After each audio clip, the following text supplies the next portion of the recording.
I first became a Lion in 1973 when I was first hired as job superintendent of the Davenport School District, which is a wheat town and courthouse and all those things outside of Spokane. And about the second day I was there, in the evening time, I had to go by our agriculture building, and the doors were open, and I couldn't figure out what was going on. There was about 10 cars, and inside there was a bunch of men drilling holes and doing other kinds of work to make the cross arms for the lights on a football field. And so they finished up there. And anyway, the Lions decided they were going to do the project to relight the school's football field.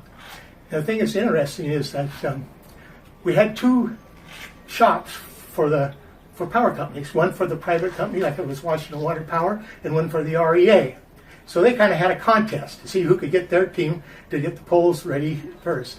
So this was about a 3 or 4 week project, and I saw what happened and who was in it. Everybody in town that had any decision making was in the process. I just, well, I won't say what Lions, because if they can get all this stuff done and not cost the school district anything, they can. I'm going to hang with them for a while. And so starting from '73, I have been in 5 different clubs as I moved around the state for district jobs, and now I'm retired, so I've been here for 20. So anyway, that's how I got from there to here. Awesome. So why did you stay? Well, early on, I became friend with Ralph Harding, and he's a longtime member of our group, and he's been instrumental in the Lions Site Foundation of Clark County.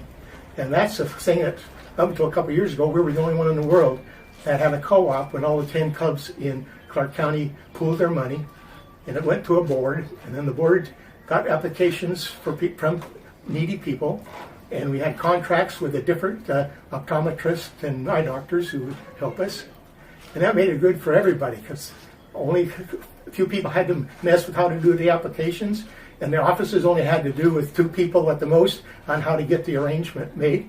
And right now we do about 25, 30 classes a year.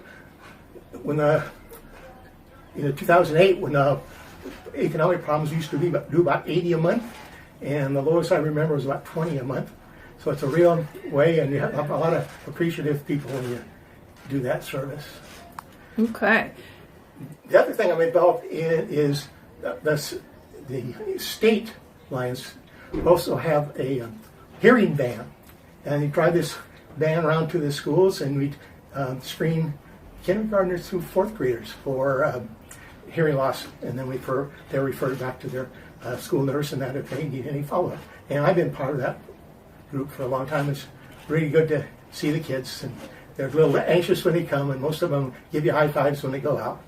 So that's keeping me going. I'll keep going there as long as I can keep going. Awesome.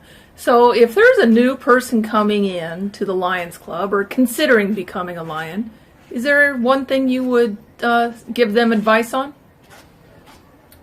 Oh, I would be, if you can find some talkative old person, pick their brain a little bit, and so you'll know what things.